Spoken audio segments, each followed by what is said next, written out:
So can you perhaps read it in a way that because in one way young people are all connected across racial, class, and national boundaries, they've achieved a sort of a global youth culture. So in a way they've transcended what governments and adults haven't been able to do, and then it's actually sort of come together and actually converse and dialogue between disparate groups. Well, you're absolutely right. There is a global youth culture.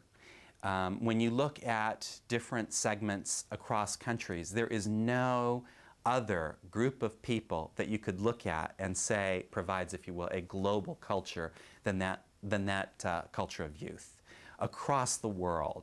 Now, again, to some extent, that has been enabled by the consumer brands, the Coca-Colas of the world.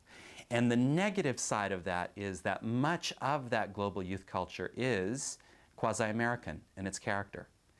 And in a lot of ways, that American culture has a multicultural message that it's selling, which is part of the reason why it can transcend culture.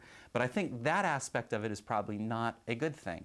And clearly, it serves, if you will, a commercial purpose. And that side of it maybe perhaps is not a good thing. Although, in some ways, I'm not bothered by the fact that that at least is expressing positive messages of globalism and, you know, how we're all one people and how women have rights. And I mean, I think there is a lot of positive message, if you will, in that global youth culture. But very clearly it is one on the negative side, which, you know, is ultimately dominated by American corporations. But again, the positive side is that we've long held ideals of transcending our differences.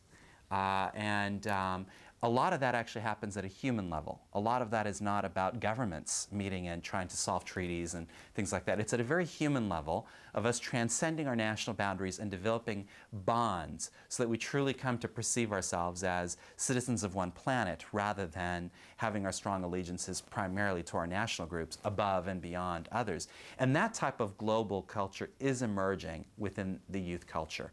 And so in that sense, I think it's a very positive reflection of the type of culture that's emerging.